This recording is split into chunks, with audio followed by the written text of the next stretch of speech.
And good afternoon. This is Bob, K5CRX for the McKinney Amateur Radio Club.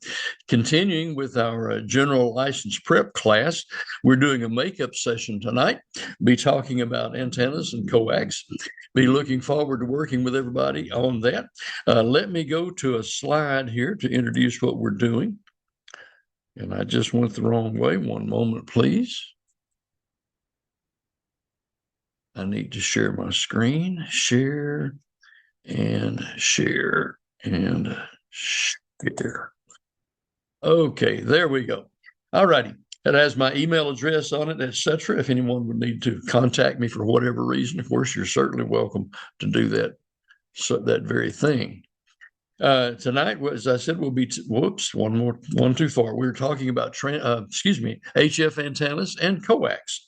Quite a number of questions there in the question pool that go over that. So we will be covering those two topics specifically. On the final class, which will be next Thursday night, we will determine tonight on it whether we want to do a review or perhaps if we want to talk about the digital operation. I just realized there are quite a number of questions now on the digital world. We may want to cover that rather than doing a review as such, but we'll talk with the class tonight and see exactly what they want to do. And with that, we'll wait for everyone to join and we'll resume very shortly. Okay, we're now recording again. Let me go to share and we're going to share the PowerPoint. Do it. And there we are. And then I'm going to hide the panel so they don't get in my way. Okay, are we okay? Everybody see the slides okay now? Yep. We good? All right, HF antennas. And there's a lot here too, by the way. I have taken the liberty to add a few slides to Gordon West's materials, and hopefully I put some things in there that will make sense for us to make it come together. So that's where we are in his way of grouping things together. And with that, let's just jump in with both feet. Talking about calculating the length of antennas for dipole antennas in particular. We take 468 divided by the frequency in megahertz, and that will give us an approximate length for a half-wave dipole, half-wave in feet. He likes the little short remembrance trick there, 2468. Who do we appreciate? Remember, we used to say that in high school. If you want to use that, you certainly can. I put a tip at the bottom, which is what I usually do is my sanity check. I go by the meters. A meter is actually 39 point some fraction of an inch long. But I just approximate a meter is 3 feet. So if we're on 20 meters, like the question that is talking about here is the 14.25, which is 20 meters. 20 meters times 3 would be 60. Times 3, 20 meters times 3 is 20, which would give us 60 feet basically for a full wave antenna. And we cut that in half, which would be about a 30-foot antenna. The answer they're looking for is 32 feet. So that puts us kind of in the ballpark. You can actually do the division if you want to, 468 divided by the frequency. And there's two numbers that we use. 468 is the more common one. 492 is the other number that we can use. The difference between the two having to do with the velocity factor of the cable. The 468 takes into account the velocity of the cable. Is a little bit more accurate in the length is what we're really saying. So here they're asking what is the length of a half wave dipole at 14.25 comes out to 32.82 feet rounded. I call it 32 feet. And we can do the same thing, as I said, by using the meters. 60 feet would be one wavelength, half a wavelength, then would be about 30 feet. Okay, and then we just do the same thing again. This time we're at 3.55 megahertz, which is the 80 meter band. So 3 times 80, 240 feet, half of that's 120 feet. The closest answer to that's 132. Again, just kind of giving us a sanity check if you want to use that. Or if you just want to remember the numbers. Fortunately, there's only a couple of questions about that. That's that specific thing. Okay, well-constructed, properly elevated, half-wave dipole, horizontally polarized. We've not talked about polarization. Vertical polarization would come off a vertical antenna, generally speaking. If we have a vertical antenna, the wave that comes out of it will tend to go around and away from that vertical antenna in the same plane as the vertical antenna. In other words, up and down.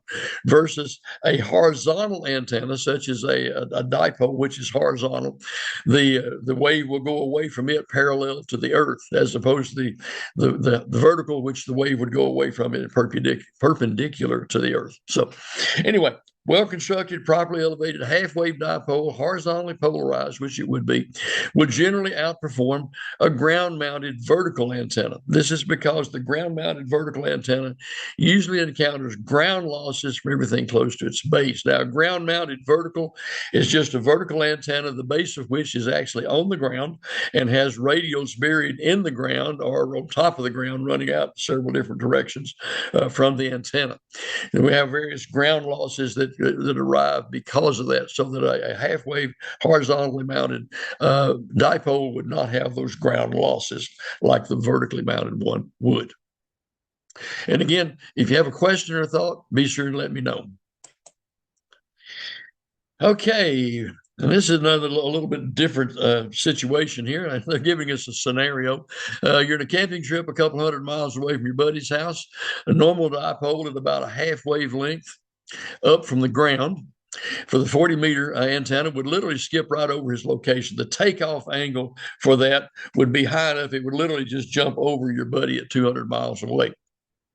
So in order to communicate with him on 40 meters, a neat way to do that is to pull your first skywave hop is to lower your dipole so it's close to the ground, basically.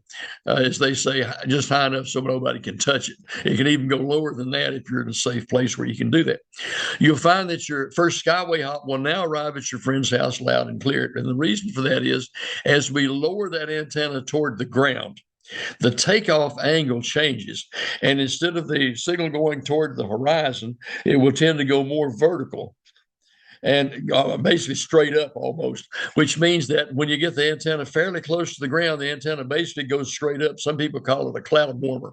It goes up, hits the clouds or the atmosphere, bounces right back down again within a couple hundred-mile radius generally of where you are. It's called an NVIS antenna. We'll define that term a little bit later on there.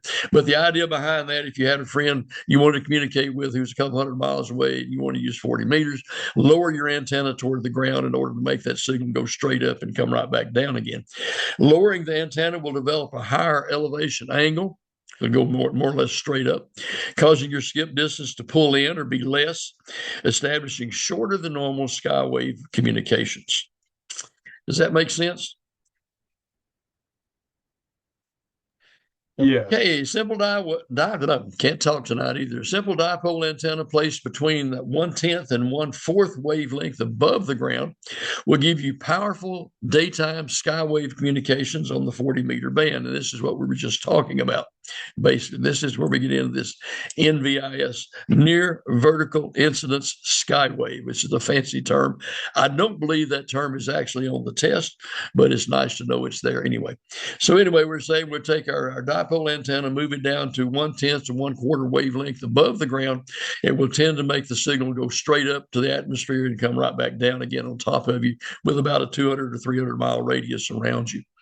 So it lets you communicate closely, and where you would normally not be able to do that, the signal would just bounce over everybody else. And that only works, by the way, effectively on 40 and 80 meters. When you get to 20 meters or so, it doesn't work that well. But on 40 and 80, it does work. Half-wave dipole is an outstanding antenna. Costs you very little to build, which is very true. Antenna elevated to roof level will generally outperform expensive high-frequency mobile whips, extensive trap vertical antennas, pricey automatic tuner-fed long wires, and so forth. But get the half-wave dipole up as high as you can. If it's less than a quarter wavelength above the ground, the feed point impedance decreases. So when we're talking about our NVIS antenna, as we lower it toward the ground, the impedance is going to change. It's going to decrease. So we may have to adjust the antenna length a little bit to compensate for that, so our SWR doesn't go sky high. The key to this being that if it's less than a quarter wavelength above the ground, the feed forward impedance starts to decrease going into the antenna. You don't have a good match anymore. Radiation pattern also goes wacko. That is, it goes straight up. Not to mention that you'll now have a source to load impedance of mismatch to affect your output power, i.e., just the length of the antenna to keep the SWR down. If you try to offset the feed point of a half-wave dipole from the center toward its ends, feed point impedance will rise well above 50 ohms, and your rig's automatic antenna tuner may have a hard time correcting it down to 1-to-1. So what they're saying is if we take a half-wave dipole, by its normal definition, we would tap it at the center point of the antenna and attach the feed line there.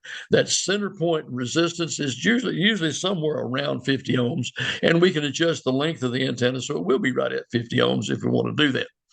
But that's generally where our starting point. However, if we move the coax up or down the antenna wire out away from the center point, then the impedance at that point where we're feeding it goes up. It goes way up. Way up, well above the 50 ohms. It may go so high, depending on where it's tapped, that your antenna tuner can't actually handle it. Oftentimes we get into off-center fed dipoles when we talk about this, and specifically an off-center fed dipole feeds the antenna wire at the 1/3, 2/3 point of the wire. So if the wire is 60 feet long, it would have a feed point at 20 feet from one end, 60 feet from the other end, the 1/3, 2/3 point. At that point, the impedance would be about 200 ohms or so, and you would correct that with the 4-to-1 balun to match it up to coax so you can hook to it directly. That's what I use here at home. I have an off-center fed dipole wire, and it does have a 4-to-1 balun in it to help match it. Doesn't match it exactly, but it matches it close enough. My radio will tune it, and I'm okay with that. So point being is, if you move that feed point off the midpoint, the impedance will rise. Inverted V, and I went out and found a picture of an inverted V to put on there. So hopefully one picture is worth 1,000 words. Inverted V is basically a dipole antenna supported in the middle from a tree or mast or whatever it is you want to support it from. It slopes down at about a 90-degree angle between the two legs of the antenna, goes down to an insulator somewhere out there, and then is staked out to the ground after that. An inverted V antenna is maybe the easiest HF antenna to deploy. It only needs one support, that is, in the middle of it. Same characteristics as a dipole, erected at the same height. Favorite field day? Military operations, again, because it's easy to throw up there. You can throw a line over a limb in a tree and hoist the middle of that antenna up on a limb, and then pull the two ends of the antenna out there and just stake them out with some rope if you need to. You don't need an insulator per se, and you got an antenna up and running. Your coax would hook right at the middle, very peak of that antenna where the point of the V is at the top. So inverted V, very easy one, easy to deploy, just needs one support. One support is the key to the inverted V question. A resonant dipole has an impedance at the center of about 72 ohms. Now, a while ago, I said it was 50 ohms. Generally speaking, a resonant dipole in free space has about 72 ohms. But none of us do a dipole in free space. Obviously, we're always impacted by the ground and the distance above ground, and that changes that 72 down to 50 ohms or 52 ohms, so we can deal with it. But for theoretical purposes, the resonant dipole impedance is 72 ohms. And many thousands of ohms at its ends. As we go out away from the center point, the impedance goes up wildly. If the wire were infinitely thin, the impedance at the end of the dipole would be infinite. Of course, there's no such thing as infinity in this because we don't have an infinitely thin wire anyway. Fortunately, we don't have to try to match to an infinite impedance in the real world with end-fed dipoles, and we oftentimes do use a half-wave end-fed. That's very popular for parks on the air. But it does have a very high impedance at the end of that wire, typically 2,500 ohms, more or less. So we use a matching transformer or a balun for that. Usually 9-to-1 is one of the common ones that's used for that, all the way up to 64-to-1, depending on how experimental you want to be with your offset, in-fed dipole. I have to watch my terminology there. The key being in-fed dipoles have a very high impedance at the end of the wire where it's attached to the coax. The dipole antenna gives you a figure 8 pattern at right angles to the antenna wire. Reception and transmission are minimal off the ends of the wire. And this little diagram there is trying to show that. The vertical line through the middle of that little diagram, going from 90 degrees to 270 degrees of the circle, is the dipole antenna. That's the wire antenna. And we're looking down on it from the top. And the radiation pattern comes off broadside to the wire. Comes off the sides of the wire and goes up in equal directions all the way around the wire, technically. So that's why we get that figure 8 looking pattern off of that. And that's the key that they're looking for. Dipole gives you the figure 8 pattern at right angles to the antenna. So those two lobes that make the figure 8 are at right angles to that antenna, which is vertical in the center of that diagram. Again, if you have a question or you need to kick it around, please stop me.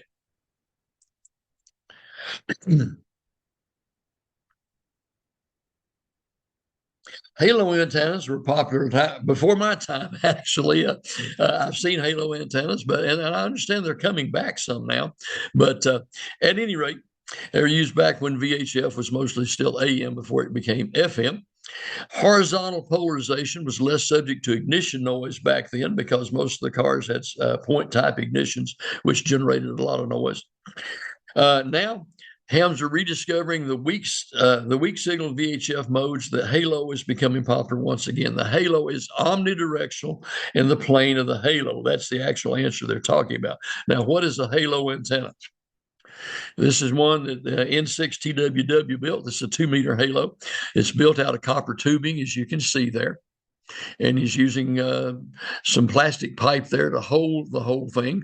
It's just around a halo, around a circle around that. And you can see where his coax comes up. The center of the coax goes over and hooks to a gamma match. That's that little stub sticking out there. And then the other side of the coax goes back over to the loop again. And so what they're saying here is that little antenna, if it's stuck straight up, there he's at it leaning over his toolbox, but if it were standing straight up on the pole like it would normally be, it would radiate its pattern equally in all directions, all the way around that loop antenna. Okay. Are we okay on that? Did I say everything I needed to say about that? Let me back up a second. Omnidirectional. Yep, we got that. Next. Here we go. Now we come into conflicting information. Never mount a dipole antenna less than a half wave above the ground for long-range DX, which sounds like a conflict because we talked about the NVIS antenna in which we lowered it to less than half a wavelength on purpose. But again, we're talking here long range. That's the key to this question. We're talking long range communication. The antenna literally needs to be as high away from the ground as possible. Any lower, the signal will be distorted, and omnidirectional radiation pattern comes out of it. Most of your signal going straight up. That's the very definition of an NVIS antenna, is the signal basically goes straight up the ionosphere and comes back down again. So in order for that not to happen, we want our dipole antenna to be as high above the ground as we can, so that we have our directional pattern going to the sides of the antenna and not straight up. So anyway, answer to that is omnidirectional radiation pattern results if the antenna is too low. The single wire in any orientation radiates in an omnidirectional pattern broadside to the wire. It comes straight off the wire at right angles to the wire. If the wire is vertical, It will radiate a pattern that is omnidirectional in azimuth, that is, around the antenna. It will radiate in all directions around that vertical antenna, vertical wire. While the configuration of the ground wire may alter the pattern somewhat in elevation, a ground plane antenna on any length will truly be omnidirectional in the azimuth, which is the answer to the question. Be all directions all the way around the antenna at 0 degrees elevation. And this is Gordo's picture of an antenna. It's not real clear that you can see it, but if you look there, the little antennas on top. It's the little white thing right there at the very top. And you can see those two little ground plane elements sticking out there on that particular one. Okay.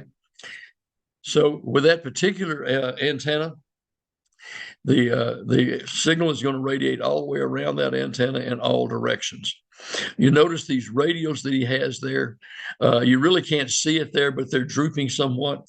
And on a ground plane, and by the way, a ground plane antenna by its definition is a vertical antenna like you see here, with ground plane, PLANE, radials coming off the bottom of it. Normally those radials droop at 45 degrees in most cases. That helps the match, but that's another discussion. At any rate, he's just trying to show a ground plane antenna, one with a vertical mast and the little ground plane elements around it. Okay, I want to do a 10-meter mobile operation, so we're going to do a 10-meter mobile antenna. Metal frame of the vehicle makes up the quarter wavelength of the antenna system, or half the dipole. The other quarter wavelength is the vertical radiating element, that little thing that sticks up above our vehicle. Think of your vertical whip as one side of a dipole. The vehicle is the other side of the dipole, which it is. To calculate the length in feet of a quarter wavelength, do the same as we did before. Remember the 246 divided by the wavelength? That gives us a half wave, and we divide that by 2 again, and that'll give us the quarter wave. Again, we can use the sleight of hand trick if you want to do it. 10 meters is 30 feet. Half of that's 15 feet. Half of that would be 7.5 feet, which is pretty close to the 8.2 calculation. So you can use either one you want to do. It's the same type of calculation. Okay. Ground radio wires are important for ground-mounted verticals. This is where you have a vertical antenna with the base of it mounted at the ground.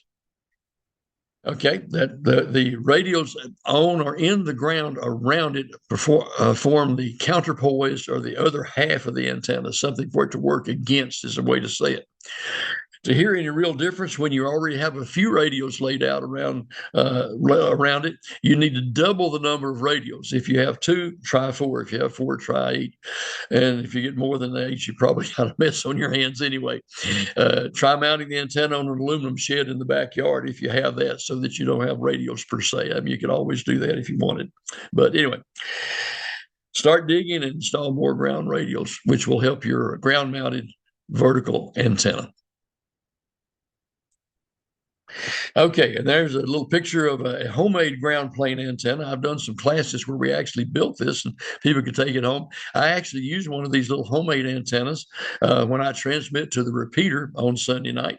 It's in my attic, and on the east end of my attic, hanging from a rafter. And on the west end of the house is the little beam antenna that handles Echolink. So they're as far apart as I can get them to minimize the interference. But basically, all this is a vertical antenna coming out of the center of it, which is roughly a quarter wavelength long at 2 meters, which is about 19 inches, and has 4 little radials bolted to the center connector where all that bolts together. Has 4 radials around it. They're drooping at 45 degrees to give it the best match. And you can actually adjust the SWR match by raising those radials up or down a little bit. Mine is just made out of plain old Romex copper wire like you'd have in house wiring. I just strip the insulation off of house wiring and use bare copper wire for this. Solder it to the center, the center of the connector right there. Solder that together, and then out here there are 4 holes in this antenna connector, and use a small bolt to both those 4 radios there, and then bend them down, and then tune it, hang it from a rafter someplace, tune it a little bit, and it works like a chimp. And it's cheap, which is not all bad. Okay, enough of that. Talk about another kind of an antenna. Talk about the Yagi antenna. Yagi was named for a Japanese engineer who discovered this ideology back in the late 20s and early 30s. In a Yagi antenna, there are three, usually there are at least three. That doesn't have to be. Usually there are at least three elements. There can also be 5 or 7. Usually there are odd numbers of elements. The little picture at the bottom shows a 3-element Yagi mounted on a boom of some. Usually the boom is metal, but it doesn't have to be. And then in this case, the center element where it's showing there in the little diagram at the bottom is actually a dipole antenna on probably 2 meters. It could be any frequency. It doesn't have to be 2 meters, but anyway, it's just a dipole antenna mounted on that boom. And then we put a reflector element behind it and a director element in front of it. The reflector tends to reflect the signal to the right. The director tends to pull the signal to the right. And so the maximum radiation goes out in the direction where the arrow point shows in that little diagram. And the way I remember which way the signal is flowing, the power is flowing out of this antenna, it's like a triangle. It's going out the point of that triangle where it says maximum radiation. And the question they're going to ask is the reflector is longer, the director is shorter. As you can see there in that picture, it's exaggerated somewhat. But the reflector will be just a little longer than the radiator or the middle dipole. And the director will be just a little bit shorter than the radiator or the dipole that we're seeing here. Okay. And then let's see. A parasitic element is the same length as the driven element. It can also be a reflector or director depending on spacing, and we'll talk more about spacing here in just a minute. Generally, those lengths are about 5% longer and 5% shorter, give or take a little. There are online calculators for this, by the way, and you can go online and say, I want to build a Yagi antenna for 2 meters, say, and I want it to have 5 elements, but I only want my boom length to be 6 feet. I don't have much room to turn it. I only want it to be 6 feet. So you plug that into their little calculator, and it will tell you, okay, each element must be this long, and then they must be spaced with this kind of spacing between the elements. All of that is critical to make it work correctly at most efficient and be most efficient. Okay, another picture of a little Yagi antenna as well. Again, you see the signal going out to another station there, and it's like the point out of the triangle. The director is the shorter. The driven element or the dipole is the middle element there, and the reflector is the one at the back would be the longest. And then they show a picture of it. If you looked at the picture of the way the signal is going out, you see that the signal is going out as a very large portion of that is going out in one direction. So it is very much a unidirectional antenna. And it's intended to be that. It's very directional so that you can swing it around. It also is directional in its receive capability so that what you point it toward, you can hear much better. When I get a chance to get on our Monday night net, the Simplex net, I have a 5-element antenna, a Yagi on top of my house on a little rotator. And if somebody is off to one side a little bit or away from where I can't hear him very well, I can generally swing that antenna left or right toward that person and increase my reception and increase my ability for that person to hear me by just moving that antenna, pointing it toward the weak signal person that's out there for us. So anyway, Yagi is a series of dipoles affixed to a boom in the same plane. The driven element is about a half a wavelength long, and that's about is the right word for it. You notice on this one, they're using a matching transformer, a balun there, right there. You can also tune this thing just by lengthening or shortening the lengths of the elements. You can actually get down to good SWR by doing that too, as well as moving elements. And there are a lot of different ways to tune it. But at any rate, this is basically just a dipole in the middle. On a Yagi, the boom length determines the amount of gain. This is where the formula and the calculation comes in online. That it will calculate to give you the best gain based on the boom length that you want to use. Generally speaking, the longer the boom, the higher the gain. The elements and diameter of the elements influence directivity and bandwidth, which is generally true. Bandwidth in particular. The larger the circumference of the elements, the greater will be the bandwidth of that antenna. So if I make an antenna out of Romex wire, the old house cabling wire, which is number 10 or number 12 wire, pretty good size wire, but not that big, it will not have as great a bandwidth as if I made those elements out of a half-inch aluminum tubing. The half-inch aluminum tubing would give me much wider bandwidth of that same antenna. The main lobe is the main radiating direction of the signal. That's back when we if you remember, let's see if I can back up here real quick. Whoa, past it. That one. That's what that's saying. This is the main lobe, the front lobe. This is the main lobe that they're talking about in the question.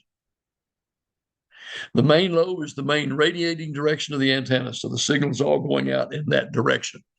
You use a field strength meter to determine the main load of most directional antennas. A field strength meter is just a little meter with a stubby antenna on it that registers relative strength of a signal. They can be calibrated so that they are accurate, but most of ours are not that accurate. You just hold it up and somebody transmits and you get a reading, and you move around 90 degrees and you transmit and you get another reading, and you can see how much of your signal is going in one direction that way. Mini beam antennas, such as broadside arrays and a bunch of things we'll never see, use two equal gain lobes. Don't sweat that. Main lobe is the main radiating direction is the key to that question. The Yagi antenna gives you excellent front to back ratio. Front to back ratio is how much signal goes out the front versus how much goes out the back of the antenna, the back side of the antenna. So the more signal that goes out the front, the less there is to go out the back. The more it's concentrated to the front, and the better the antenna for its being a directional antenna. This means the majority of the power is rated out the front of the antenna, very little signal wasted on the back of the antenna. And that also applies when you're receiving. You get the strongest received signal when you're pointed at the other transmitting station. Anytime you begin lengthening the boom, adding or subtracting elements along the boom, changing the spacing of the elements on a Yagi, you affect the gain, the front to back ratio, and the SWR bandwidth. All the answers are correct for that question. When it asks you about changing things on the Yagi, the answer is all of the above. The greater the diameter of the elements, the greater the bandwidth. This is what I was just saying. If I use the Romex wire, copper wire, it will have much less bandwidth than if I used half-inch aluminum or copper tubing. The greater the diameter of the element, the greater its bandwidth. This is why a wire beam antenna does offer as much bandwidth as one constructed with large aluminum tubes. I know Jeffrey's been working with his MFJ antenna. It has a lot of aluminum tubes in it. And the reason they're using that aluminum is to give you more bandwidth, more coverage on any given band. High frequency Yagi can get a more predictable radiation pattern by insulating all the elements from the boom, which means each element has an insulator between it and the metal boom. However, it doesn't have to be. Some high-frequency antennas will bolt the elements directly to the boom through stainless steel hardware and alignment brackets. So the elements are literally bolted directly to the boom. You can go either way. This simplifies the matching network to a popular gamma match, as it's called. A gamma match is just a little piece of tubing that sticks out, and we have another piece of tubing that slides over it that we can use to tune the antenna by moving those two pieces back and forth in relation to each other. With a gamma match in place, you can hook up the Yagi antenna directly to a 50 ohm coax feed. Yes, you can. The pattern may not be quite as predictable. Gamma match metal to boom works very nicely. Mine is a metal element to metal boom, and it works fine. Single dipole, average height above ground, has a feed point impedance of about 50 ohms, generally speaking. Additional elements, parasitic, are driven. Parasitic, meaning an element behind or in front of it, are constructed near the dipole, the impedance can fall dramatically. So the typical 3-element Yagi has a driven element, feed point impedance about 20 to 30 ohms natively. Now you can adjust that by the length to get it back up to 50 ohms, or more often we use an impedance matching network to get it to 50 ohms. One of the very common ones is called a hairpin match. A hairpin, excuse me. A hairpin is a short transmission line stub placed at the feed point of the Yagi antenna to provide that match. We've got a next slide has an illustration of it. It doesn't have to be transmission line. Oftentimes it is. We just take a piece of coax, maybe 3-4 inches long, short it at one end, and put it across the elements on the other end to give that match that we're looking for. And again, you can calculate that with an online calculator if you want. It looks something like this. You can see why it's called a hairpin match. It looks something like a hairpin. We look at that and we say, okay, the coax is coming up in the center. The ground or shield of the coax goes to the left element. The center of the coax goes to the right element. And that hairpin match is a piece of metal, basically, or a piece of coax shorted at the bottom end and tied to that. It looks like that's a direct short. It is. It's a DC short, but it is not an RF short. The lengths of and spacing of all that is critically measured so that it works at RF frequencies, and you'll actually have a nice resonant antenna at whatever frequency you're transmitting on with it. Hairpin matches work fine. Hairpin match, gamma match are the two most common. Okay, we can vertically stack the Yagis. If we vertically stack them, as in the picture here, we're concentrating the main lobe in elevation as opposed to azimuth. Okay, so this controls the takeoff angle. In other words, it concentrates the signal toward the horizon or whatever. If you tilt the antennas, if you want to go above the horizon, if you were doing moon bounce or something like that, you would aim them toward the moon, for example. But it tends to keep the beam focused in elevation up and down. If we put them side by side, then it would tend to give us more coverage. Either way, we do this sort of thing. We get a 3 dB or a doubling of the signal if we put one antenna above the other, and it concentrates the lobe in elevation up and down as opposed to side to side. You don't need a linear amplifier to boost your effective radiated power. And this is one of those interesting tidbits. The FCC changed the rules on this, which I'm glad they did. At one time, we had to calculate the gain of the antenna and add that into our 1,500 watt maximum. Now, if you'll remember on transmitters, the maximum is 1,500 watts PEP at the antenna jack of the transmitter. Used to be, it was 1,500 watts PEP out the antenna. So if you're putting out 100 watts and you had a gain of 3 dB, then you would have actually 200 watts at the antenna. And so you had to count. Now you don't. You can actually be putting out 3,000 watts at the antenna, and it's still legal as long as you're only doing 1,500 watts out the antenna jack on the transceiver. Anyway, you don't need a linear amplifier to boost your effective power. Stack a pair of Yagis about a half wavelength apart. Your transmit and receive gain doubles, 3 dB. Okay. Now, talking specifically HF antennas, when we're trying to make a multi-band HF antenna, one that works on several bands, especially a dipole, we can use this thing called a trap. It can be either beam or it can be just a standard dipole. It really doesn't matter. And it can even be a vertical for that matter.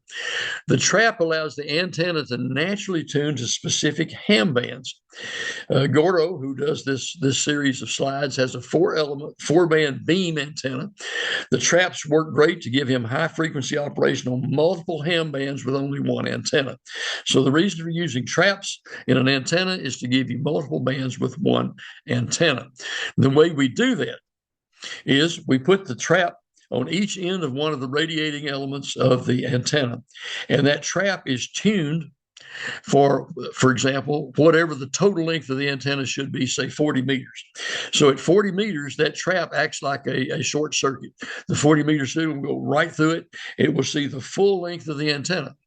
But if we're transmitting on 15 meters, 15 meters will hit that trap and say, whoops, I just hit a dead end. I have an open circuit here. I'm only that long. It's like you clip the antenna off where the trap is, and like the rest of that antenna doesn't exist.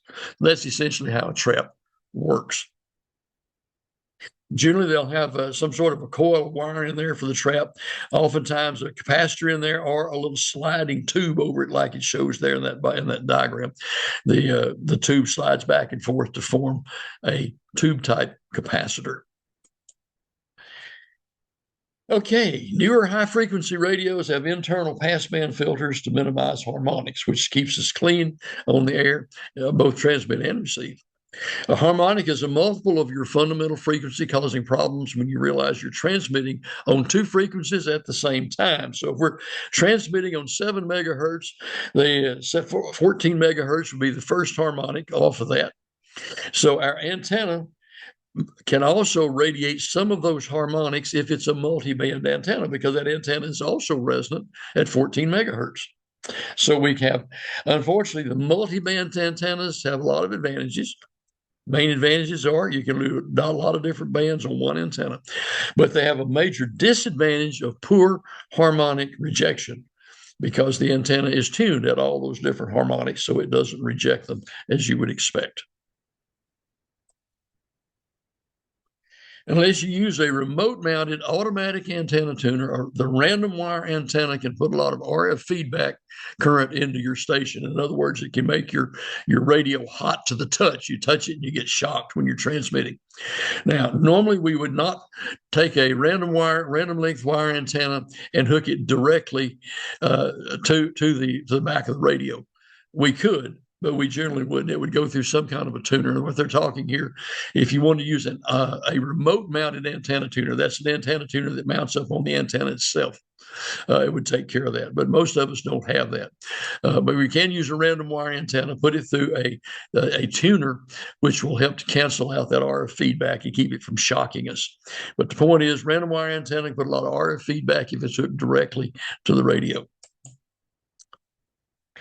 An antenna tuner, sometimes called a matchbox transmatch antenna coupler, is a passive network designed to present 50 ohms non-reactive load to the transmitter, assuring maximum power transfer to the antenna system. Now, that's a little misleading. It's actually assuring maximum power transfer to the coax. If there's a mismatch between the coax and the antenna, the coax is 50 ohms. The antenna is, say, 75 ohms. There's an inherent mismatch between the coax and the antenna. The antenna tuner will tune the radio and the coax together. The other mismatch will still exist, but the radio won't be affected by it. The radio won't see it. The radio will be okay with it. Lots of networks all do the same basic things. In vacuum tube transmitters and amplifiers, you remember we talked about dipping the plate? That's what that was about. It was tuning the plate circuit so that it would match whatever's on the antenna coming out the antenna jack. Book called Reflections by Walter Maxwell is a good book. I don't have that. I may have to try to get that somewhere along the way. Okay. Two commonly used decibel references. One is an isotropic radiator. The other is the dipole antenna measured in dB or decibels. dBi versus dBd. dBi is an isotropic radiator theoretical antenna. It's an antenna that doesn't actually exist. It's a dipole antenna in free space. Obviously, we don't have such a thing. Inherently, we say that it has a gain of 2.15 dB. Then a dipole antenna itself has its own measure of gain called dBd, or dB dipole. So if they say that an antenna has 4 dBd gain, they're saying it has 2.15 inherent gain plus another 2 dB roughly to give it 4. So it's kind of a sleight of hand trick that they play with us sometimes with this. The dipole has a gain of 2.15 dB over an isotropic radiator. Okay. All right. Electrical small loop antenna is often used for direction finding. Small, meaning maybe 8 or 10 inches across the loop, fairly small. It has nearly perfect nulls broadside to the loop, which is needed to pinpoint a distant station. What does nulls broadside to the loop mean? What it means is any signals coming in on the sides of the loop on either side are ignored. They're null. They're nulled out. They don't exist on either side. But anything coming in right in the center of this loop will pick up very distinctly. So it makes it a really good direction finding antenna. You just swing the antenna back and forth in the general direction of where you think something's located. And when you hear it, you'll know you're pointed that antenna. The middle peak of this antenna there is pointed pretty much at that particular thing that you're looking for. So the point being that a loop direction finding antenna has nulls on the broadside to the loop. Okay, another kind of antenna is called a logarithmic or a periodic antenna, or log periodic, sometimes called, and various names for it. Logarithmic, and periodic are the key terms. It's that its length and spacing of the elements increase logarithmically from one end of the boom to the other. It starts out very short on one end, and each element gets logarithmically longer.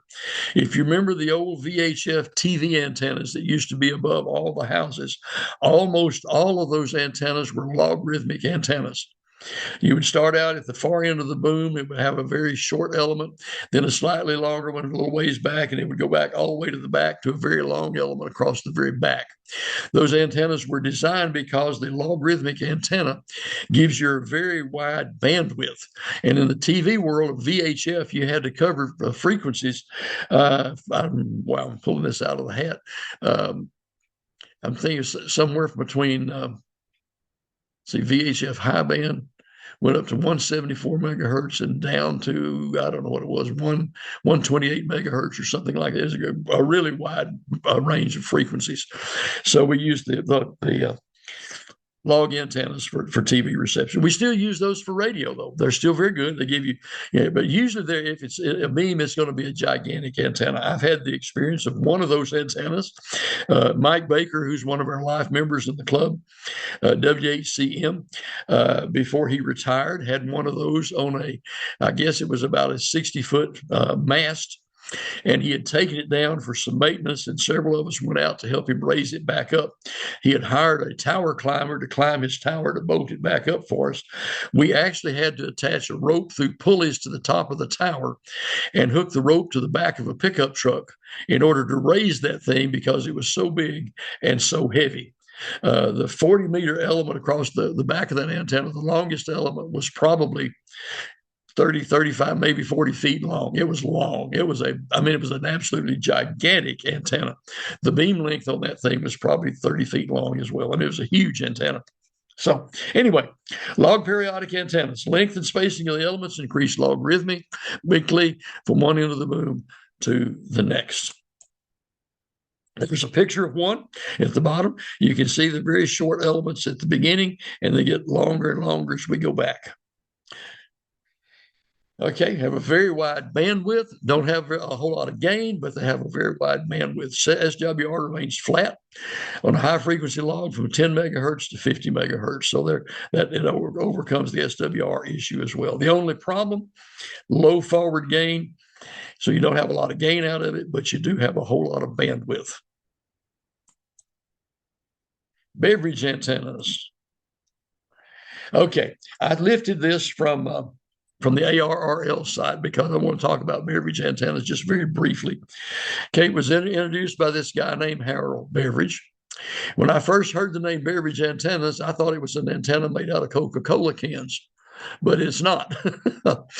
It was not designed to have high gain, but to reject noise and interfering signals that were not from a desired direction. In other words, it's a very directional, receive-only antenna. The result is lower signal strength, but better signal to noise ratio. It can pull the signal out of the noise because of the way it's made. Referred to as a traveling wave antenna, the wave hits the end of the antenna and travels down the length of it until it goes into our receiver. The long, low wire, usually less than 20 feet off the ground, aligned with the preferred signal direction. So this is a very long antenna, but the antenna has to be aimed so with the end of the antenna, the end of the wire pointed in the direction from which you want to receive a signal. So it's not an omnidirectional antenna by any stretch. Exclusively a directional receiving antenna on medium frequency and lower HF bands. 40 meters, or in other words, 40 meters, 80 meters, and 160 meters is not used on the higher frequencies. Has high ground losses, is too inefficient to use as a transmitting antenna. Not designed to transmit, it's designed as a directional antenna for receive only. Okay, this gives you a picture of what one looks like, lengthwise from 1 to 4 wavelengths long. So on 80 meters, if we had 4 times 4H is 320 meters, times 3 is over 900 feet long. That's a long antenna. You have a resistor, a variable resistor in there that you can use for tuning it. Your feed point here is where you hook it to your radio. The signal comes in here from right to left, comes into the end of the antenna. It comes out there. It travels as a wave down. That's why they call it a traveling wave. So it travels down that and eventually goes into your receiver. Because of the way it's being done, it almost acts like a big filter.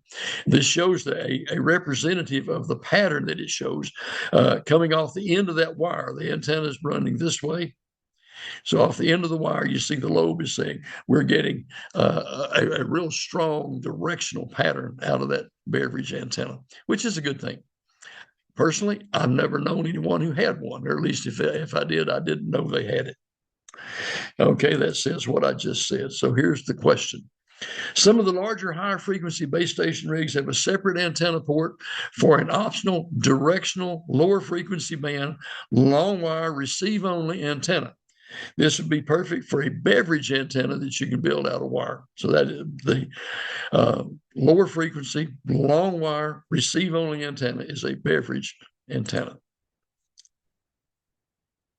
75 meters, great nighttime band for going 1,000 miles or more away.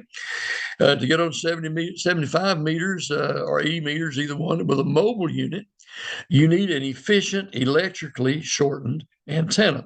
Most of us are not going to be able to have a vertical antenna off of our mobile unit that's going to be 40 meters high or 120 feet high, obviously. So how do we get around that? Well, we do all kinds of things. We base load a little antenna, put a lot of wire in a coil at the bottom of it, and then a whip sticking out of that, which makes it look like it's longer than what it really is. And there's a couple other ways to enhance that, which we'll talk about momentarily. So we need an efficient, electrically shortened antenna to make this thing work. So we have fiberglass or stainless steel for the whips. The resonant bandwidth of these antennas may be only 20 or 30 kilohertz wide. Because of that little tiny whip going up, they don't have a much circumference or diameter, so their bandwidth is very narrow. On 40 meters, the mobile whip will need to be tuned to either the top of the voice band or the bottom of the CW band if we're on 40 meters. On 75 meters, mobile whip needs to be tuned to a specific frequency where you want to operate because you don't have a lot of bandwidth. So if you want to be at a certain frequency, you pretty much have to tune the antenna for that frequency. Mount the whips as high as possible on the vehicle for good impedance match, good radiation. Now, we have a way to get around that. But generally speaking, the resonant bandwidth of the antennas on mobiles is very narrow. Inductive base loading of a short vertical whip is the most popular way to do that. So we put an inductor in the base of that little whip antenna to make it look like it's longer. We can also do a center loaded antenna, which means we put that coil in the middle of the whip if we wanted to do that. When center loaded, a mobile antenna like the Texas bug catcher, which used to be sold, I don't think it's being sold anymore. The guy who invented and sold that passed away here several years ago. A mobile antenna like the Texas bug catcher, far more efficient, difficult to adjust, have significant wind loading. And there's a reason for that we'll talk about in just a minute. The screwdriver antenna, so named because it originally used and still uses an electric screwdriver to perform the mechanical action, achieves a resonance of the base load by varying the base load inductance. Now, the Yaesu ATAS 120 is a very popular antenna for 2 through 40 meters. And the way it matches the antenna resonance to the radio, it has a fairly long, about 12 or 14 inch long coil of wire in the base of the antenna. and an electric screwdriver mechanism built into it that moves a sliding contact up and down that coil of wire. So we can slide the contact down. That makes the antenna longer electrically. Slide it up, it makes it shorter. So with that automatically adjusting it, we don't have to worry about the bandwidth. We can adjust every time we move. If we move too far on 40 meters and the signal drops, we can just hit the tune button, adjust it just slightly, and we're back in business again. So the screwdriver antennas work by varying the base loading inductance. They have a little sliding contact on a coil of wire that changes the inductance at the base of the antenna to tune it. Some will have a little doodad on top of a 40-meter antenna. Now, the one that they're showing there, that's an exception. That's not the rule. If you see one of those going down the road someday mounted on a vehicle, you just say, wow, and blow kisses at it. It's okay. But generally speaking, what you would see with that would be a little halo-looking thing, a little circle of wire called a capacitance hat on the top of the antenna. If we put capacity on top of it, it makes the antenna look electrically longer than it really is. So on 40 or 75 or even 160 operating mobile, you need a good capacitance hat to make it appear to be longer than it really is. So capacitance hat makes the antenna look electrically longer than it really is. There's a way around that, in other words. And there are all kinds of mobile schemes for antennas out there to accomplish this. As I said, the Yaesu ATAS 120 works with only the Yaesu radios. It's good for 2 through 40. It doesn't do 80. There's several other people out there that make them will do 80. Tar Heel antennas was one. They have a huge coil for the screwdriver mechanism, and it's a monster thing, but it works. It's also very expensive. Okay, when transmitting, high-frequency mobile antenna carries some very high voltage at the tip. It can burn you big time, burn your finger if you touch it while you're transmitting. A corona ball at the tip of the antenna can help minimize sparks coming off the tip. In other words, instead of having that sharp point tip at the top, the little ball tends to disperse that electrical charge so that we don't have the spark tendency that we would have off of a sharp point. Never operate a mobile antenna close proximity to trees, because it could arc over to the tree, because, if it follow the year, it could set the tree on fire. Okay. Directional wave meter, or watt meter, can be used as a standing wave ratio checker, SWR checker. And that picture that I put there is the old bird watt meter that's been around for centuries, it seems like. No, not literally, but it's been around for a long time. It has those slugs, as they're called, those little round cylindrical gadgets laying at the bottom. And you'll see in the middle of it, one of those slugs has been plugged in. It has an arrow point across it. That indicates the direction that the RF is passing through that meter. So we would put our transmitter on the left. We put our antenna cable to the right. And then we would key the transmitter, and we would read the amount of watts going forward off the meter. To measure the amount of watts being reflected, we just rotate that slug in the middle so that the arrow points the opposite direction, and key the transmitter again, and we get a reading. So we have 100 watts forward and maybe 4 watts going backward, which is a very fine SWR. It's not exactly a 1/4, 1 to 4, but it's there's a formula you have to use to figure that out. It's kind of complex, but it gives you an idea that you're doing okay. Key here is a directional watt meter can be used to check SWR. Just measures power forward and backward. Okay, the portable antenna analyzer was a great deal going. Those really only came into being, maybe in the 2000s. Really, they started to get really popular and get down to a price that people could afford them. The one that's being shown there is an old MFJ 259, hasn't been manufactured in several years. The company MFJ is no longer in business. They shuttered their door, 2-3 years ago now. But there's still a lot of those in the pipeline out there. You can still buy those. They had 5 or 6 different models. There was a 259, a 269, and a whole bunch of different models. Would cover different frequency ranges and have different capabilities. But at any rate, antenna analyzer was a great thing when it finally came out. Obviously, you could do SWR checks, which you wanted it to do. It's hooked up to the antenna and the feed line to determine the SWR. And that's all it's hooked to. It's never hooked to the radio. It's only hooked to the transmission line, which is hooked to your antenna. Hooked up to the antenna and the feed line to determine the SWR. Now, it can be used for other things. You can ring out a coax, as it's called, with an antenna analyzer like that one that we just showed. There's some settings and knobs you twist on that thing, and it will tell you how long the cable is, tell you if there's an open or a short in the wire, what the impedance of the cable is. So if you got a piece of unmarked coax at a garage sale or something like that, you could actually determine it and see what it was. The later ones could even measure the velocity factor, how fast the signal travels down the cable, how much does the cable attenuate the signal, timing-wise as it goes through. So key to that, the answer for that question is the antenna analyzer lets you determine impedance of an unmarked coax and see what it is. Modern antenna analyzers, how are we doing time-wise? Oh, my goodness, we're not doing. Are you guys okay for us to go on? I'm good. Okay, well, we'll keep going. If you have to leave, I understand. I guess I'm being too wordy here. I hope I'm not spending too much time talking about these things. But anyway, one of the new ones is the vector network analyzer, such as the Nano VNA that's out there right now.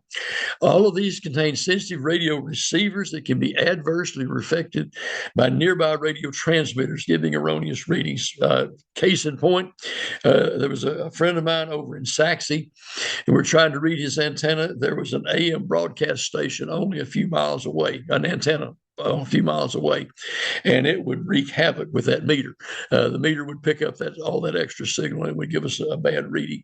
So we had to be very careful. We actually wound up having to use a different meter than the one I wanted to use with his particular antenna. So anyway, you can use a filter to filter out what you don't want. Or as it says, you can ask the radio station manager to shut the radio station down while you make your measurements, and I don't think that's going to happen. But it sounds funny anyway. Okay, let's get to the questions. Approximate length for a half-wave dipole antenna at 14.25 megahertz. 492 divided by 14.250 is 34.52. Closest thing to that would be 33 feet. If 492 is the standard formula, 468 considers the velocity factor built in. And it's a little bit more accurate. As you'll notice, using the 468, we get 32.842, which is real close to that 33 feet. And again, 14.250 is 20 meters. So half of 20 meters is 10 meters times 3 is 30 feet long, 33 feet. So that gets us in the ballpark. We know we're close.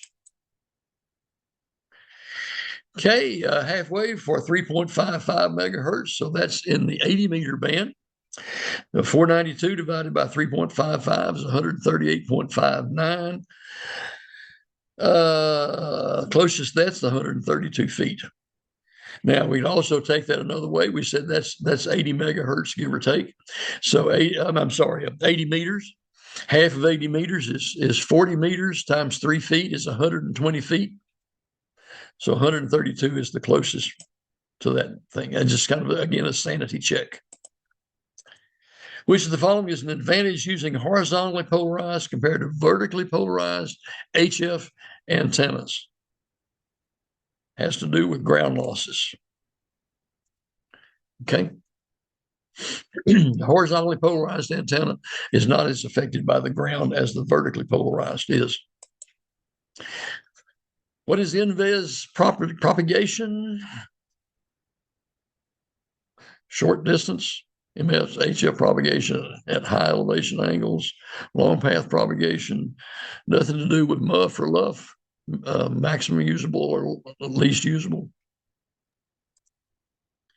Short distance. So we're sending the signal straight up. It's going to come straight back down again to give us short distance propagation on the medium frequency or HF frequencies. High elevation takeoff angle. Which of the following antenna types be most effective for our NVIS antenna for shortwave skip communications 40 meters during the day? Okay, remember we take the dipole antenna and we lower it very close to the ground. So we're going to put it very, very close to the ground, usually just maybe 8 or 10 feet off the ground. So the best answer for that one is going to be the 10th to 1/4 wavelength there. Horizontal dipole between a 10th and a quarter of a wavelength above the ground. Generally speaking, we can just say as a rule of thumb 8 or 10 feet off the ground. Feed point impedance of a half-wave dipole changes as the antenna height is reduced down to that. As we move the antenna down, the feed point impedance decreases as it gets closer to the ground, meaning we may have to tune our antenna just a little bit if it gets too bad. So move the antenna down, impedance goes down with it. How does yeah. How does the feed point impedance of a half-wave dipole change as the feed point is moved from the center toward its ends? It goes up like crazy. It goes way up.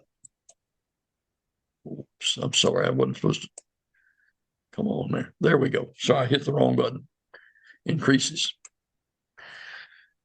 The common name for a dipole with a single central support. Any guesses? Talk to me. Inverted beam. You got it. Feed point impedance of an end-fed half-wave antenna. And I have to watch this and make sure I catch that end-fed half-wave, not dipole. Very high. Yes. Very high. Very high. What's the radiation pattern of a dipole antenna in free space in the plane containing the conductor? This is where the figure 8 comes in. A dipole antenna never does anything off the ends of the antenna. So it's going to be figure 8 at right angles to the antenna. That's where we look at that little figure 8 radiation pattern goes off the sides of the antenna. In which direction is the maximum radiation from a VHF UHF halo antenna? C. Omnidirectional. Omnidirectional in the plane of the halo, all directions. How does antenna height affect the azimuthal radiation pattern, or the pattern around the antenna of a horizontal dipole HF antenna with an elevation angle higher than 45 degrees? Okay.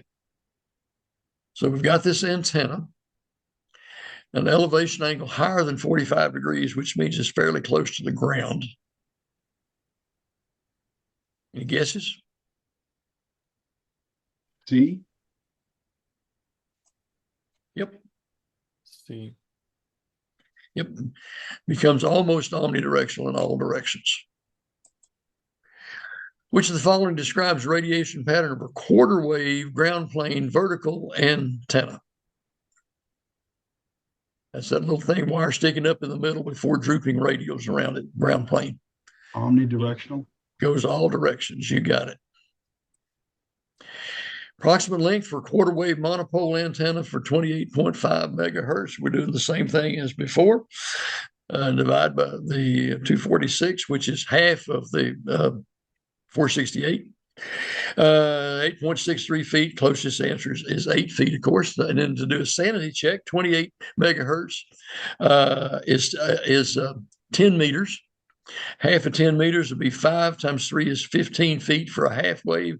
Half of 15 would be 7.5 feet. So 8 feet, 7.5 feet, both real close. So that kind of gives you a sanity check. You know you got the right answer. Where should the radial wires of a ground-mounted vertical antenna system be placed? Okay, vertical, ground-mounted antenna. Vertical antenna mounted on the ground. I'll get it right in a minute. Where do you put the radial wires? C. On the ground or buried a few inches below. How did the length of a 3-element Yagi reflector and director compare to that of the driven element? How do the lengths compare? Remember the triangle looking thing? Shorter and longer, right? No, got it backward. The reflector is the long one. The director is the short one. That's A. Okay. You remember in that little diagram that we had of it that looked like a triangle, the long element at the back is the reflector, which is reflecting the signal forward. The middle element was the radiating element, or the dipole antenna. And the one in the front was shorter, and it's the one pulling the signal. It's called the director. The reflector is longer, and it's in back. Purpose or what is the appropriate length of the driven element of a Yagi antenna? Generally, the rule of thumb here is half a wavelength. What's the primary effect of increasing boom length and adding directors to a Yagi? Gain increase. You got it. What's meant by the main lobe of a directive antenna? So we look at that Yagi, we saw all the signal going out in one direction. That's called the main lobe. So how do we define that according to what they're saying here? And I have to read the answers myself. Anybody want to take a guess? D. You got it. Front to back ratio for an Yagi means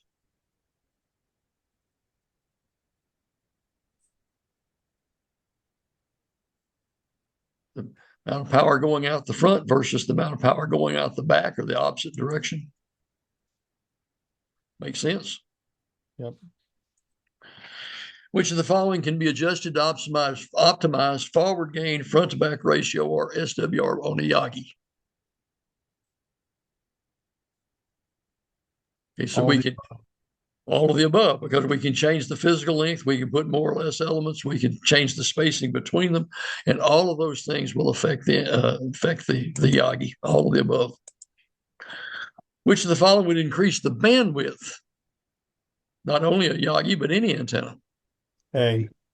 You got it. The larger the diameter, the more bandwidth you get.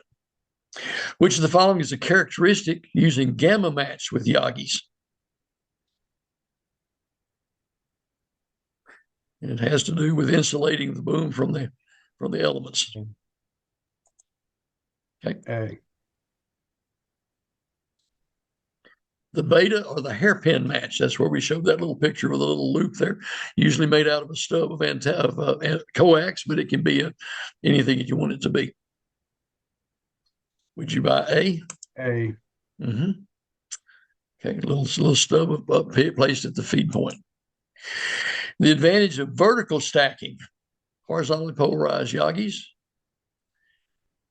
And this is where we get into azimuth versus elevation.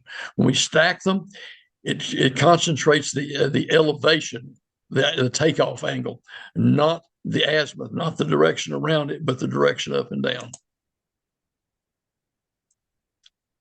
In free space, how does the gain of a two-element horizontally polarized Yagi antenna spaced vertically halfway apart compare with the gain of a single three-element Yagi? Good gracious, that's a mouthful, isn't it? Okay. I'm going to guess B. You got it. Okay, going with 2 times, which is 3 dB. Primary purpose of antenna traps. A. Multi-band operation. Put different traps in there will make the antenna appear to be the right length, as the different traps are either open circuit or short circuits. That's what my antenna has. Yes. Which of the following is a disadvantage of multi-band antennas? Since they can operate on all frequencies, they don't have any harm. They don't discriminate against harmonics.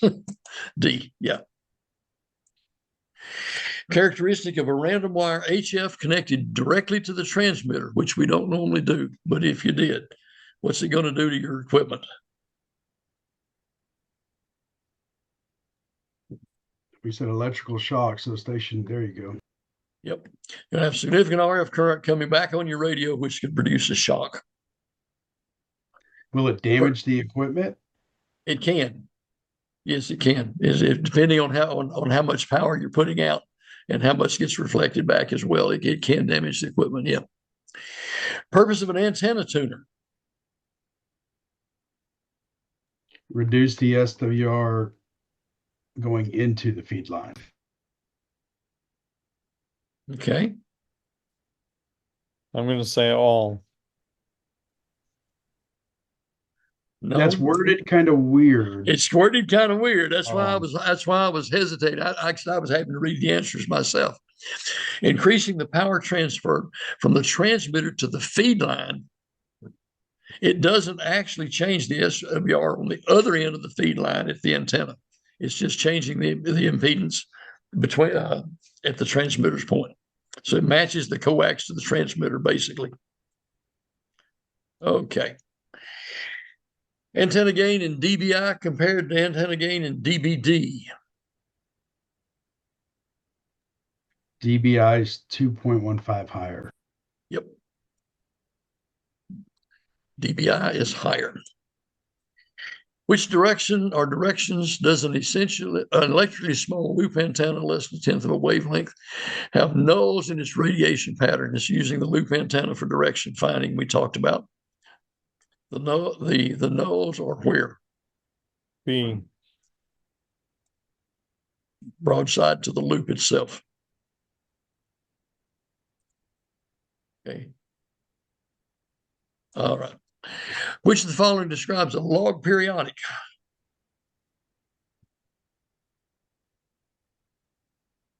A. You got it. What's an advantage of a log periodic? The main advantage.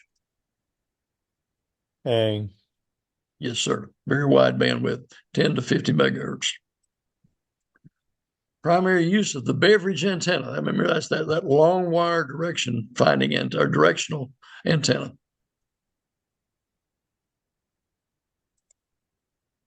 Okay. I guess I clicked it twice there. I gave it away, didn't I? Okay. It's a directional receiving antenna for medium frequency HF. In other words, the 40 meters and below. Which of the following most limits an HF mobile installation?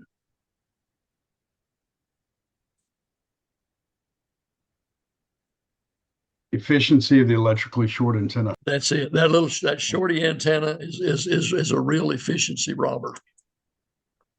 But it's necessary because you can't necessarily have a 100-foot antenna sticking out the top of a vehicle. One disadvantage of using a shortened mobile antenna as opposed to a full-size antenna.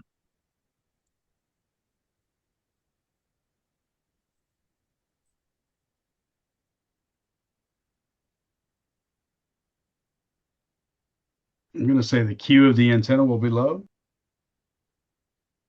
Slightly off.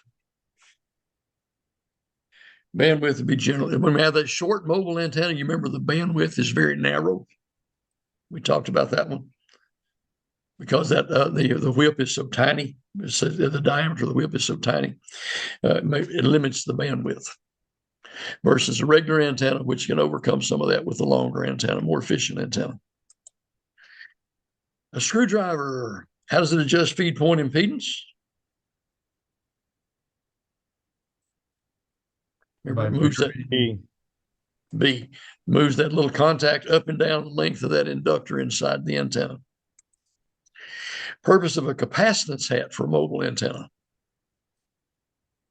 Makes it look like it's longer than it really is. Okay.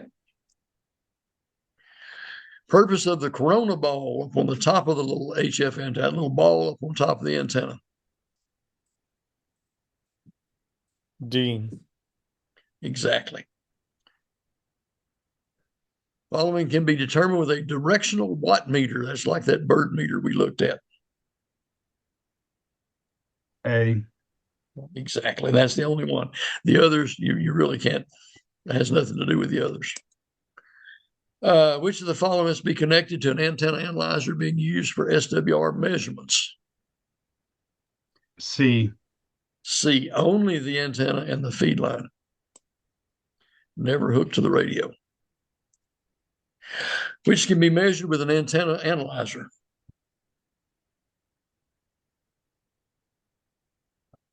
C. Exactly. That's the only one that you can actually do with an analyzer of what's listed there. Others take other kinds of instrumentation to measure those things.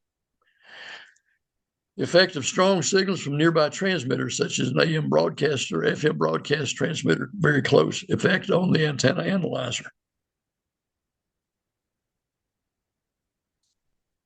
C. A. Oh, yeah. Reconsider. All we're of the above. no, they're assuming that we're measuring SWR. Oh, It will throw off your SWR reading. The antenna analyzer will pick up that signal from the transmitter, and that all that extra RF will just totally screw up the reading. And so your SWR reading won't be any good. Hallelujah. We're at the end. Woo! How did we do? Well, we're 20 minutes over, but man, we covered a lot of ground. We did. I feel like the terminology is foreign to me. Yeah, So there's things that I know in my head, but then the way they ask the question, and they're yes. going, I have no idea what you're asking. And then when we say the answer, like, oh, well, yeah, okay, it's asking. But it's just the terminology and familiarity, I guess, with Yes. the terminology. Yeah, So familiarity really, I think, is the big key there. That's the beauty of using the online test. Is it will drill you in, and so that your eye will fall on the correct answer. yeah. Because you're so familiar with it. Yeah. Okay. Any questions about anything or anything you want to talk about? I'm game. So I want to one thing that I'm curious about, and it may be out of scope for tonight, but we're talking about the ground planes at 45-degree angles Yes. and all of that. So when you tune for a UHF antenna, they say to cut it down to I think it's a quarter wavelength is what they tell you to cut it. So Right. 8 or 9 inches. But yet if you're on VHF, you wanted it, 17 inches, give or take. 19 Right? inch. Yeah, generally 19 So inches. my question is, why does that matter? Because if you put an antenna in the middle of your roof, you're neither 8 inches nor, I guess on an average roof with no sunscreen, no sun roof, right? You're right. You've got 20 something inches, 30 something inches, depending on how big your vehicle is, of ground plane on either side.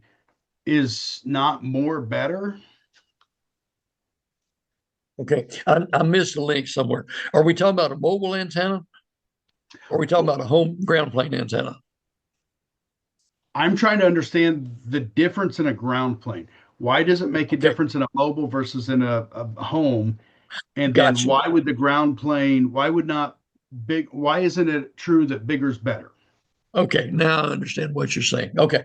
Uh, in the vehicle, the vehicle body itself becomes the ground plane or the other half of the dipole. Then the radiating element, the vertical part of the antenna on the car, is a quarter wave of the half wave. The other half wave is the body of the car, and that's a very broad characterization because you got all kinds of different lengths of cars, and then it depends on where you mount the antenna on the car. If you mount it right in the center of the roof, which is generally best, or do you mount it on the trunk mount, or do you mount it on an antenna, a fender mount on the antenna, or on a bumper mount on the back bumper? All those things will have an effect on it, but you still have a large chunk of metal, a large area of metal acting as a ground plane on which that vertical is sitting on top. Now, when we build a ground plane antenna, and like the one I have in my attic, I've got a connector and I've got a 19-inch vertical element coming out the top. That's the radiator. Now I need a ground plane for it to work against to constitute the other half of this dipole under here. So I put those sloping radials under here, and they're the other half of the dipole, basically. And they're called ground plane, PLANE, out of convention, I suppose. I'm not sure why we picked the term plane, but those radials perform the other half of the dipole. So either way, we're still really using a vertical dipole. Okay. Now, if we make a homemade ground plane antenna, one of the good things about that, if we make it for VHF, 146 say 146 even, which is right in the middle from 146 to 148, and we tune it for that, it'll work on UHF because 3 times that frequency falls in the UHF band range. Okay. Third harmonic. Yeah. So in essence, then that quarter wave for VHF becomes a 3/4 wave on UHF, and it'll work like a champ. And SWR will be good, and send and receive will be excellent. Okay. Mm-hmm. Which is kind of handy. It's kind of convenient. Kind of convenient. Yeah. I've Good got question. so on a vehicle mount, going to be when I get my truck back from the shop, I'm going to be putting an antenna on it. Okay. So the downside of the Toyotas is the roof is almost 100% glass. I've got 6 to 7 inches, and that's it on the back end, which I don't like. Like you, I believe you put the antenna right dead in the center of the truck, which I can't do. So I'm kind of Yeah. I'm perplexed as that. Do I have to worry about any kind of RF getting into the glass and breaking the glass? No. Glass, Okay. it'll just pass through the glass. The glass is no big deal. What is it? A truck? Yeah, it's a Toyota Tundra. Okay. I don't know if you've seen my truck or not. I have 2 antennas mounted on my truck. One on either. Mine's a 4-door Chevrolet pickup, Okay. and I have an antenna mounted on each of the back doors. So it's Okay. right in the center of the cab because it's mounted on the front edge of the back door, but it's obviously not in the center of the roof. I can't put two antennas in the center of the roof, and I'm not going to drill a hole in it to do a literal mount in the middle of the roof. I'm just not going to do that. It's too much trouble. I have used a mag mount in the center of the roof, and I had pretty good results with that. I mean, it works fine, but that might be something to consider, is to use one of the door lip mounts and mount your antenna there. The only thing that does to you is your signal directionality will be focused in the direction of the most metal under the antenna. Okay. So if you mounted the antenna on your driver's side rear door, the most signal would go toward the passenger side of the vehicle and go out. Not a great deal. I mean, it's not like 3-to-1 or something like that, but maybe 10% more will go in the direction of the most metal, but it's not enough to be significant generally. So that's the thought. That's an easy way to do it. I mean, I guess I could do like a door mount. I'd have to look. I think that would look goofy on my truck. And I'm still trying. And a lot of trucks too, the curve at the door is like this. That doesn't work. Fortunately, mine is just almost vertical, and so I can clamp that mount right on top of it. It works fine. Are you going to be at the meeting next Tuesday night? I'm hoping to be. Okay, if you make it, yell at me and look at the way I did mine. Maybe that'll give you an idea. All right, I'll do that. And if you have to use a mag mount for where there's a metal place on the roof, use a mag mount. I mean, it'll work. It's not the best choice of all, but it works fine. It'll work. It won't be a problem. So yeah. Speaking of mag mounts, this is something else that came up, and this is just purely through testing. I bought a mag mount from one of the local guys, the local CB shop in town, right? And I put a dummy load on top of my mag mount to test it, and it's got 2.5. It's like 2.5 to 1 into the dummy load, and what? Yeah, it was terrible. So I went back and talked to him. He goes, "Well, you'll just have to try changing ends and changing this, that, and the other." And I'm like, "Well, it's a sealed unit. That's terrible. I've never seen it. Should be near zero. It should be near 1 to 1. Yeah, Yeah, it really should. But and I haven't gone and chopped off the ends, and I'll show you. Hang on a second. It sounds to me like that unit's got a problem.